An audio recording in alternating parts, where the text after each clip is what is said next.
我与女友初中相识，恋爱长跑8年，为她辍学打工，还给她交了8年的学费，还了整整8年的债。后来她考研上岸，却攀上富二代，转手甩了我。林云，你一个中专毕业，凭什么觉得你能配得上我？我冷笑，一把掏出密密麻麻的医疗费用账单，甩在他脸上。分就分，别特么废话，先给老子还钱！凭什么？凭这几年你吃的用的全是我付的，凭我8年把屎把尿照顾你爸妈，老子给你垫付100万医药费，你用老子的钱考研后出轨富二代。大家好，开始今天的分享之前，希望你能给人间烟火点个订阅，我将会分享更多优质的内容。林云，我们分手吧。我一路风尘仆仆，从医院赶来，想要给他一个惊喜，没想到便听到了对方这样的回答。女友乔娇的旁边站着另外一个男人，对方肥头大耳，面容油腻，身上透出一股猥琐气质，戴着墨镜。听到这句话，居高临下看了我一眼，我身形僵住，不可置信。娇娇，你说什么？你配不上我了。乔娇叹了口气，但是却透露出我从未见过的优越感。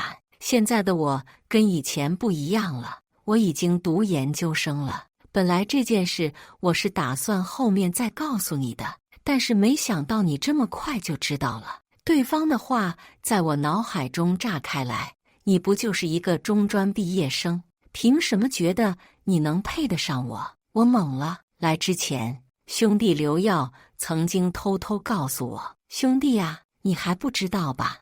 你那个女朋友在学校谈了个富二代，对你闭口不谈，要我说那个女的不是什么好东西，赶紧分手吧。我当时还不信，甚至觉得她在破坏我们2个的感情。毕竟乔娇跟我这么多年，她什么样我没见过，怎么可能会背叛我？正是因为不信，所以才从百忙中抽出时间，特意来找乔娇，想要求证，顺便给她一个惊喜。没想到现在事实就摆在我眼前，我退后几步，仍然试图去理解她。娇娇，你要是有什么不得已的苦衷，我们可以好好商量。乔娇缩在了富二代的后面，姿势小鸟依人。听到这句话，终于索性也不装了。你不是都已经看见了吗？事实就是这样，你给不了我好的生活，所以我找了其他人。介绍一下，这是我的新男朋友萧远，他可比你有钱多了。我看着他，双眼通红，死死捏紧了拳头，心中揣怀着最后一丝希望，忍不住质问道：他是你新男朋友，那我是什么？我们的8年又算什么？这8年来，我从来都舍不得碰他，他要什么我给什么。他的学费、生活费，甚至包括全身上下每一样东西都是我买的。为了他，我甚至辍学。现在他告诉我，他有了新的男朋友，我配不上他。我们的8年，乔娇仿佛听到了什么好笑的事情般，轻笑道：林云，虽然这8年来我的确用的都是你的钱，但你也享受了我整整8年的青春，你怎么样都不亏。男人的8年不值钱，但女人可不一样。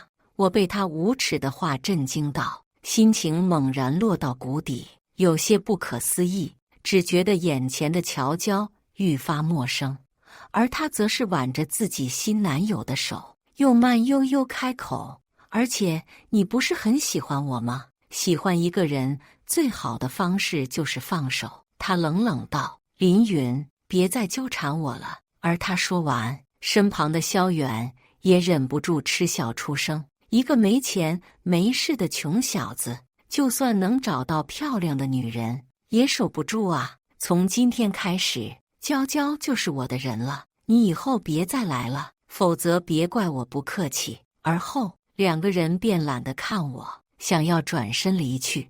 我从未想过乔娇居然是这样的人。她家重男轻女，当年被他爸打得半死，是我挡在他的身前，挨了一顿顿的打。他爸不让他上课，想让他去黔南省打工养家，他却毅然坚持。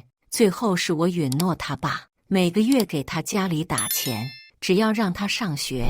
因为他爸开销过大，我成绩原本很好，最终却只读了便宜的中专。那时候他抹着眼泪，死活不让我去上学。云哥，你别去，我不念了，我不想毁了你。极致的反差让我难以接受，我呆呆站在原地，但脑海中想到的全是过往侨交那次拿着我给的奖学金，流着眼泪，哭着说要嫁给我的模样，等等。我又再次开了口，这次我心底绝望，也全然看清了面前女人的真面目。乔娇不耐烦转身，她面容清纯，语调却与当年截然不同。林云，你到底还想干什么？他冷笑道。你不会是想问我要钱吧？对，我没有犹豫，爽快开口。乔娇先是错愕，而后又是嘲讽。我就知道你还想从我手上捞点好处，说吧，你要多少？我会到时候一起转给你。他一顿，又道：林云，你也别怪我，毕竟人为财死，鸟为食亡。你看，就算是你也会这么做的。我听到他的声音，便忍不住要反问，强忍着恶心，怒声道：我可不是你，我不要我给过你的生活费。我将手机中的账单发给他，一字一顿道：我只要你这么多年来你爸你妈的医药费。提到医药费，他面色顿时不大好看，而后在拿起账单的时候，瞬间瞪大了眼睛。这么多年的医药费不多不少，刚好250万。乔娇不可思议，又反复数了几遍，这才确信真的是250万。即便是萧远也有些傻眼，不可能。乔娇大声开口：我爸这么多年的医药费哪里的250万？而且他一个穷小子，怎么可能有这么多钱？想到这里，他又找回了信心，鄙夷道：林云，想不到你会为了钱拿假账单给我，你知不知道这样是犯法的？我完全可以告你。我淡淡道：信不信由你。而后便也不想多与他废话。按照道理而言，我的确不应该有那么多钱，但是我前几年省吃俭用，把好不容易攒下来的钱做了点小生意，因为怕亏本，所以也一直没跟乔娇说。我向来不喜欢乔娇的父母，如果当年不是他求着要我照顾，我也不会去做。乔娇见我不说话，认定我是要钱，高傲道：行了，既然你这么想要钱，那我就给你好了，1个月5000，我男朋友出，你继续照顾我爸妈，怎么样？我似笑非笑。乔娇，你好好看清楚，250万一分不多一分不少，如果你不信的话，大可以去医院开证明，别在这里臆想。至于1个月5000，当保姆1个月都不止这个价。乔娇爸妈对我从来都没个好脸色，哪怕他们卧床时，我把屎把尿的照顾他们，他们也完全没有感恩之心。我到现在都记得他们鄙夷与羞辱的话语。林云，你不过是一个穷小子，能给我们家娇娇什么帮助？连个彩礼都拿不出的废物。娇娇以后可是要嫁给有钱人的，你算个什么东西？如果不是因为乔娇求我，说自己不能没有爸妈，我早就走了。乔娇面色终于有了变化，但是又与萧远对视了一眼，哈哈大笑。林云，你想要钱就是想要钱。我爸只病了2年，如果你真的花了250万，估计早就跟我说了吧。那是老子特么舍不得告诉你，我把你捧在手里怕碎了，含在嘴里怕化了，结果你居然这么对我。我怒极反笑，你爸停药2天就会死，你1个月内没有还清，那你大可以等着1个月后的法院传票，双方不欢而散。夜晚我却夜不能寐，翻来覆去都想不明白，明明我对乔娇也算是掏心掏肺，他却转手便跟别人在一起了。过往的小姑娘在我脑海中缓缓消散，我深呼吸一口气，仔细想来，他做这一切其实早有端倪，譬如从来都不公开承认我这个男朋友，譬如大学后每次问我要钱时的理直气壮，我死死捏紧拳头，只恨自己识人不清。思索时，摆在一旁的手机忽而叮咚一声，是刘耀发来的视频。不是，卧槽，这不是你那个女朋友吗？她不是跟富二代在一起啊？我定睛一看，居然是乔娇跟别人上床的视频。视频中，乔娇明显清醒，颇为享受，而她身上肥头大耳，身形臃肿，正是我今日见到的萧远。我愣住了。是啊，他的视频怎么会在这？我连忙拿起手机，你从哪里看见的？刘耀也很懵逼，就在我们一个小群里啊，一个名字叫萧远的人发的。我勒个去，这渣女怕不是被人耍了？人家哪里是正经跟他谈恋爱呀？而也是这时候，乔娇的消息也瞬间弹了出来，乔娇向你转账5万元。我还没来得及问，对方信息再度涌来：林云，你今天不是问我要钱吗？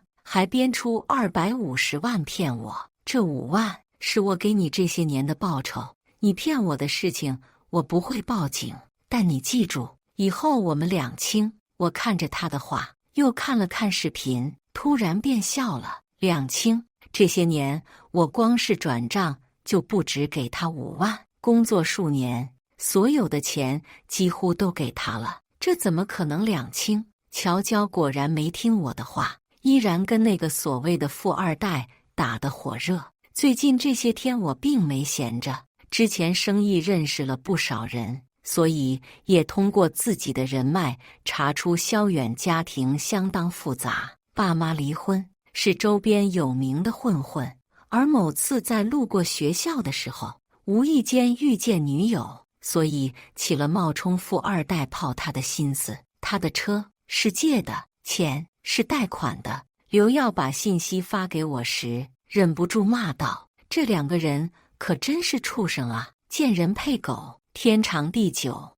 我心情已经平复下来，反正没有我出钱，他爸也活不长久了。在之后几天，为了避免生出时段，我又抽空去看了眼他爸。他爸已经濒临病危，因为我没交医药费，被停止了治疗，脸色惨白，身形佝偻，皮肤也因为虚弱变得黝黑，双眼深深凹陷了进去，没有一丝活力。但在看见我的时候，他却一下子睁大了眼睛，泛黄的眼珠不断转动，仿佛是在质问我为什么不交医药费。看出了他的心思，我冷眼拿出手机：你女儿不想救你，我是来特地跟你证明的。他爸哆嗦着手，情绪显然激烈起来，而我坐在他的旁边，拨通了乔娇的手机号码。林云，不是说了让你别来打扰我吗？乔娇的声音从电话那边传来，她的声音伴随着低吟跟喘息，颇为不满。他爸果然瞪大眼睛，愣住了。你爸快死了。我冷笑道：你还不打算交钱？他声音一顿，紧接着便是烦躁：少用我爸当借口，你还不死心？我爸身体我自己清楚，你要钱没钱，要房没房，你算个什么东西？瞧，他爸急了，浑浊的双眼死死盯着我，费力抓住了我的手，整个人颤颤巍巍，却再也没说出最后一个字。这样的状态，任何人看了都会心生怜悯。可惜我不是我其中之一。乔娇的母亲在几年前已经去世，在此之前，2个人的医药费都是我付的。他们没有儿子照顾，女儿又要读书，因此是我为他们洗衣做饭，甚至为他爸擦拭身体。当牛做马，他们却觉得理所应当。有次我打碎了他在地摊上10块钱买的一只碗，他却不依不饶。这碗可是古代留下来的，那人说了，外面买要整整1万呢。今天你不赔钱，你就别想走。你付医药费，不是你自愿的吗？能怪谁？彩礼也还没付，娶到我女儿是你积了8辈子福气。行了，乔娇拔高声音。我从回忆中惊醒过来，便听他又道：林允，别以为我不知道你在做戏，还特地联合我爸，我已经给你5万了，你还想怎么样？我没耐心听他多言，一把挂断了电话，看着眼底布满血丝的乔爸，声音冰冷：我说了，不是我不想救你。乔爸身形剧烈颤抖，我则是对他一字一顿开口：你之前说了，能跟你女儿生活是我的福气。他眼眶充满血丝，甚至强烈的求生欲以及晶莹的泪光清晰可见，死死抓住我的手，像是抓住救命稻草。现在我把这福气给你。我微微一笑，将他的手甩开，转身头也不回离开了病房。乔爸的结局已经注定，之前被我硬生生吊着的这口气也彻底没了。3天后，我收到了来自乔娇的电话，刚接到，便听到乔娇声音在耳边炸响，甚至有些尖锐：林允，我爸出事了，你怎么不早点告诉我？他现在进重症监护室了，你是不是故意想害我？我面无表情，将手机拿远些。我之前跟你说过了。乔娇快疯了，不管不顾质疑道：你分明可以多说几遍，我看你就是故意的。我应了下来。哦，我说了2遍。我笑着开口，声音轻飘飘的：你知道你那时候在做什么吗？你他妈在跟那个男人上床。话音落下，乔娇支支吾吾，说不出一句话，怒吼道：我不管，这分明就是你的问题。那你现在应该找你的富2代男朋友，给你爸找最好的医院治病，而不是来找我。我懒懒道，最后几个字咬得格外重，毕竟我已经是你的过去式了，我的前女友。乔娇声音一变，片刻后才转变了声音，可怜兮兮道：他最近公司出事，家里周转不过来。林允，你能不能先帮我垫付一下医药费？得到意料中的答复，但听到最后这句话，我还是忍不住骂道：你是真不要脸呐！乔娇，垫付医药费，亏他想得出来。话音落下，乔娇再度破防，但是仍然忍气吞声。云哥，好歹我们在一起这么久了，这次萧远公司真的有事周转不过来，但也就这段时间，过了这个月就好了，我到时候把钱还给你。要不是我查过萧远背景，我差点就信了。我玩味道，你还欠我250万没还，还借医药费。他很久没在我身上受过气，当场便要翻脸。林允，你什么意思？250万不过是你编出来的数字，你还真把它当真了。再说，我现在跟萧远感情好好的，以后肯定会变成富太太。你现在借我点钱怎么了？我爸跟你也相处了8年，你难道没有一点感情？8年他也好意思提？我语调讥讽。我跟你相处8年，你有什么感情？至于富太太，8字没一撇的事情，你在想什么？他被我戳中了点，噎住了，而后又暴跳如雷道：你到底借不借？我懒得跟他废话，不借。乔娇放下狠话，记住你今天的话，你会后悔的。说完，便听到嘟嘟2声，径直挂断。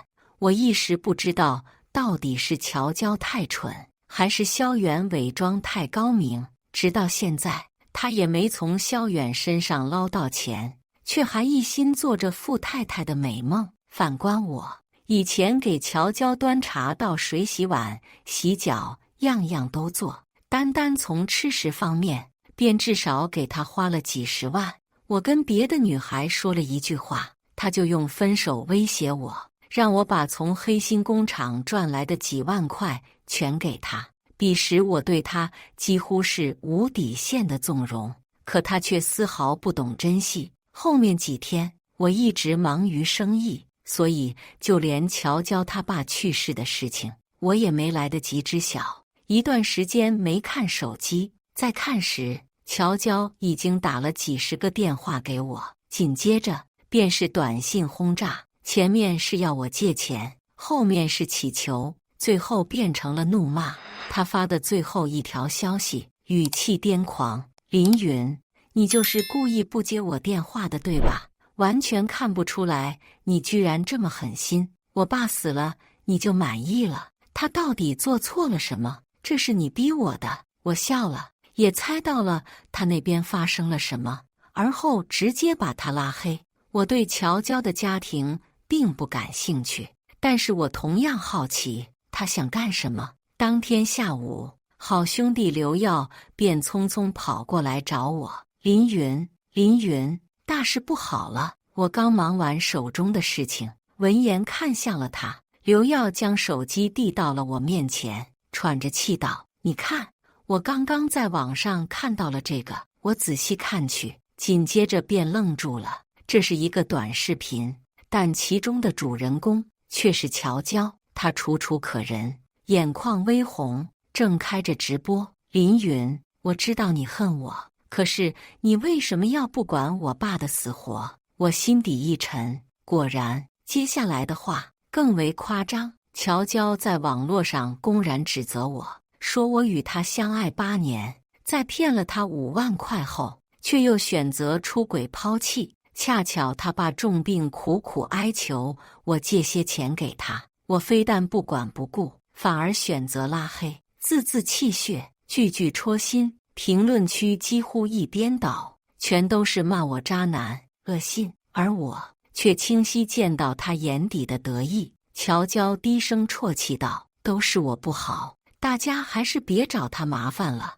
我只是想找一个情绪发泄的地方，占用公共资源，真的很抱歉。一番茶里茶气的发言，直接将在场所有人情绪点燃到了巅峰。渣男，真是恶心！我看他就是个骗子，建议严查，连女朋友钱都要骗，这说不定是他的救命钱啊！有没有人来管管啊？查查他到底什么成分？伴随着众人愤慨的情绪，我的信息也很快全被扒了出来，挂到了网上。我跟刘耀一同见证所有。刘耀怒声呵斥：这乔娇未免也太恶毒了，以前怎么没看出来这么坏？面对网络上铺天盖地的质问谩骂，我没有回答，只是一一截图，最后在他的评论区下面回了句：你让萧远先还我钱。众人见到我出来，更是大为愤怒，纷纷在网上为乔娇发声。只有鲜少人注意到了萧远2个字。乔娇在看见萧远2字的时候，眼底明显闪过慌乱，但紧接着他便再度开口，开始介绍萧远，而对我们2个之前的8年加以隐瞒欺骗。我是在被分手后才遇见的萧远，他人很好，很温柔，家世也不错。如果不是他，我可能真的活不下去了。我没有欠林云钱，是之前的共同支出，林云让我还给他。话音落下，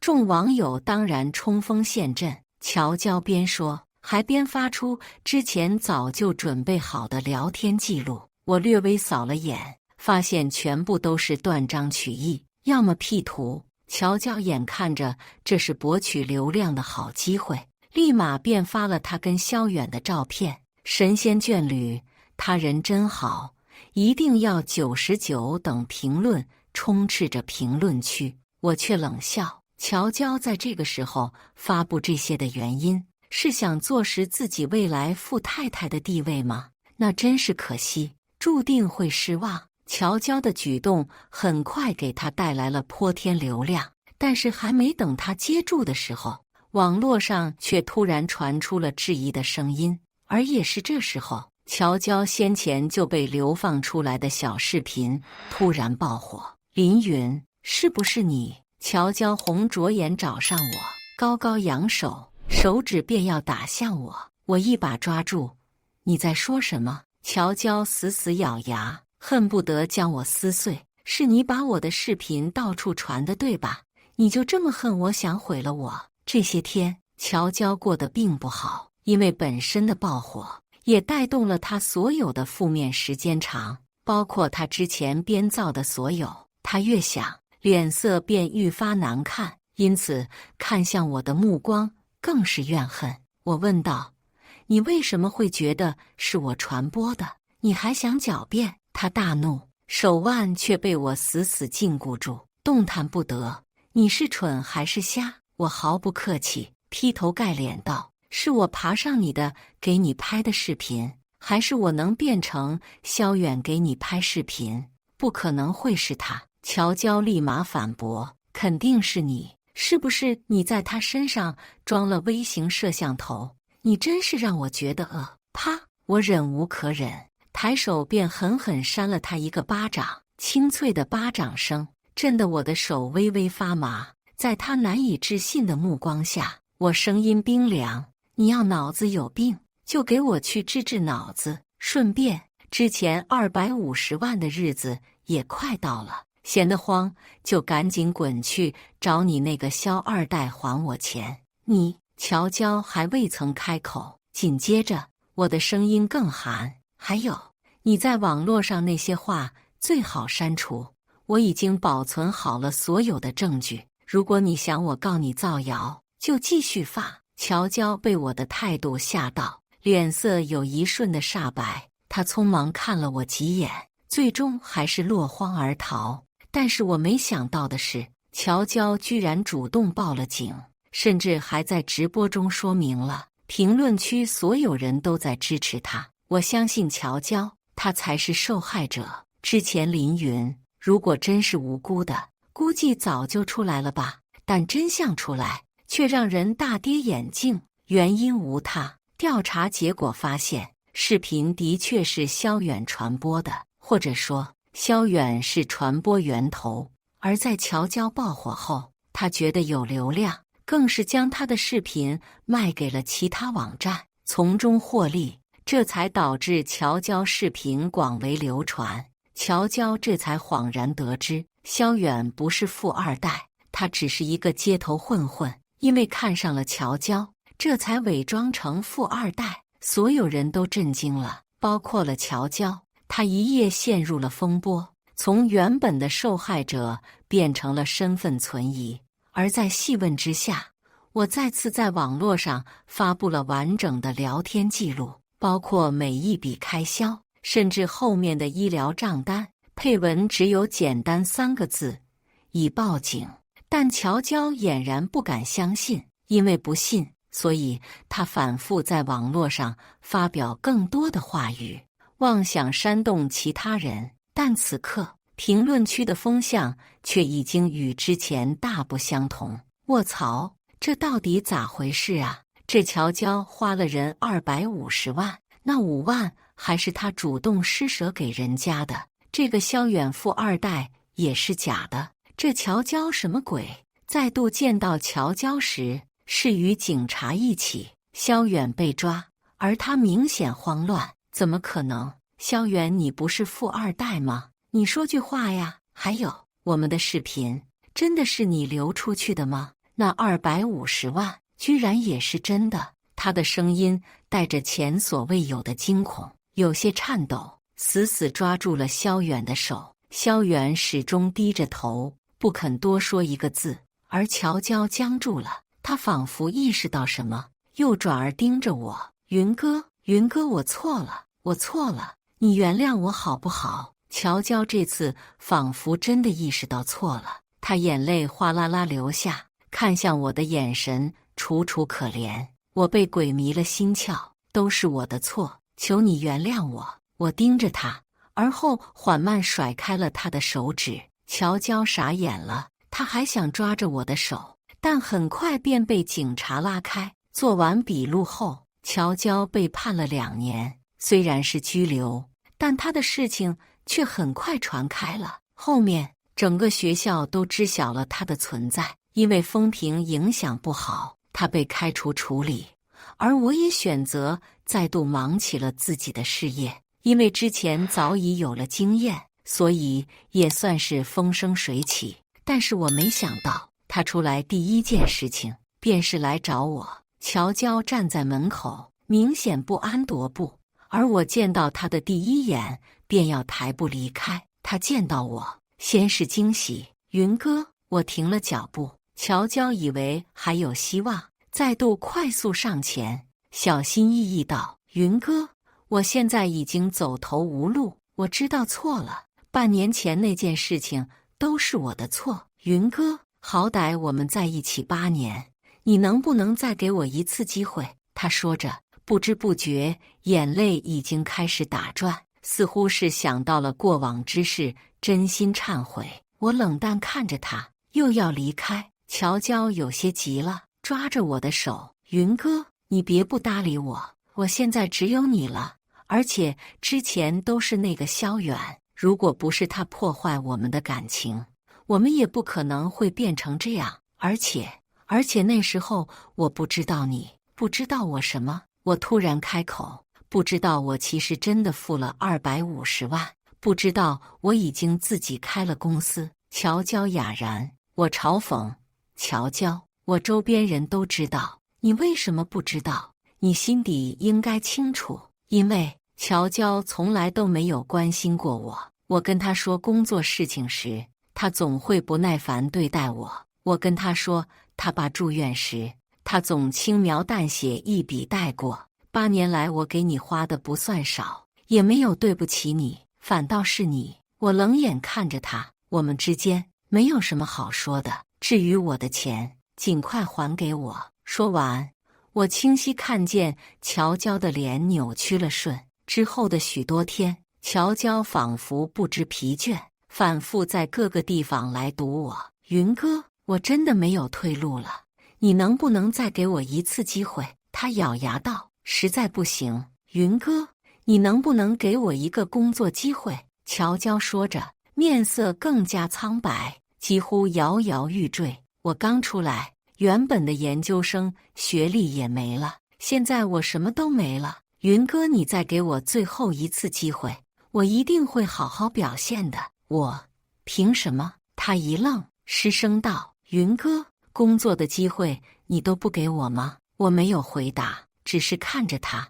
乔娇果然面色很难看，几乎咬牙切齿：“云哥，之前如果不是你，我根本就不会进监狱啊！这是你自作自受。”我皱眉：“自作自受？”乔娇仿佛听到天大的笑话般，眼底带着癫狂：“如果不是你瞒着我，我怎么可能会去找那个死肥猪？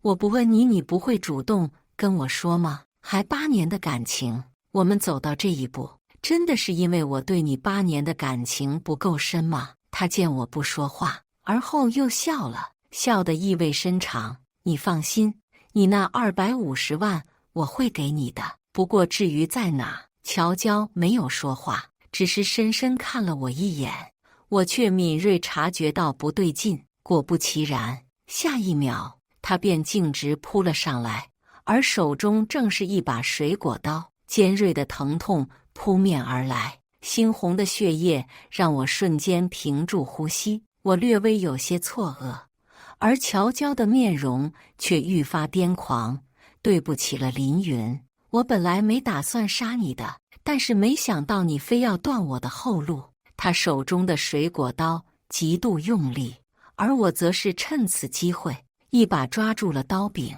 血液滴滴滑落，我头冒冷汗，几乎瞬间便感觉到了头晕眼花。乔娇同样愣住，她看着我握住刀柄，有些慌乱，但手中却毫不松懈。乔娇一开始就是有备而来，她想杀了我。我眼底浮现出一丝冷笑：“那就来啊，我等这一天也很久了。”我就这他的手，硬生生将水果刀直接拔了出来，还没等他反应过来，便反手死死抵住了他的喉咙。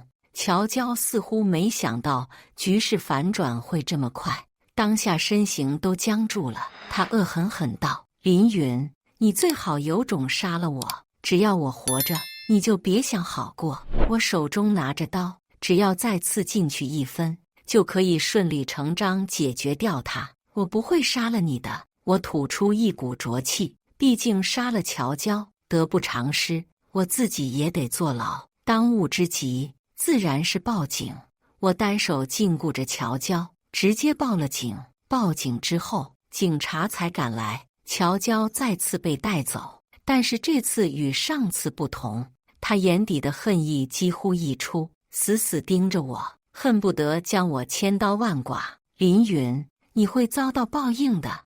我能不能遭到报应，我不知道，但是我猜你会。我将水果刀递给警察，漫不经心耸了耸肩。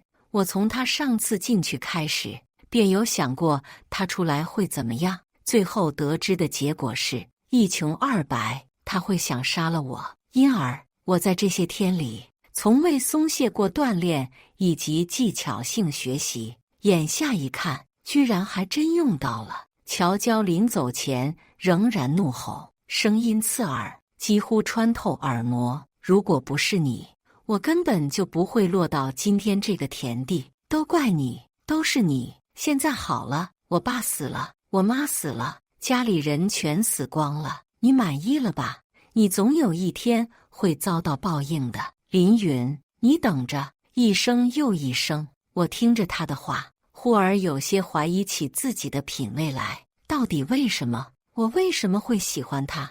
又为什么会为他付出那么多？脑海中回荡第一次见他的时候，对方脆生生地叫我林云。当时他质朴善良，即便是只鸡都舍不得杀，好吃的总会给我留着，自己都不吃。那时候我便下定决心，会让他过上好日子，给他世界上最好的东西。可惜物是人非，乔娇进去后，我便一直忙于事业，事业越来越发达，而我也越来越无心恋爱的事情。刘耀找到我，看着我叹息道：“你也不至于吧？一个乔娇能给你整出这么大阴影？”我喝着酒，反问道：“那不然呢？他可不一般，毕竟能差点弄死我，当然不一般了。”刘耀嘀嘀咕咕：“也是，不过还好，事情都过去了。刚开始我就不看好你们，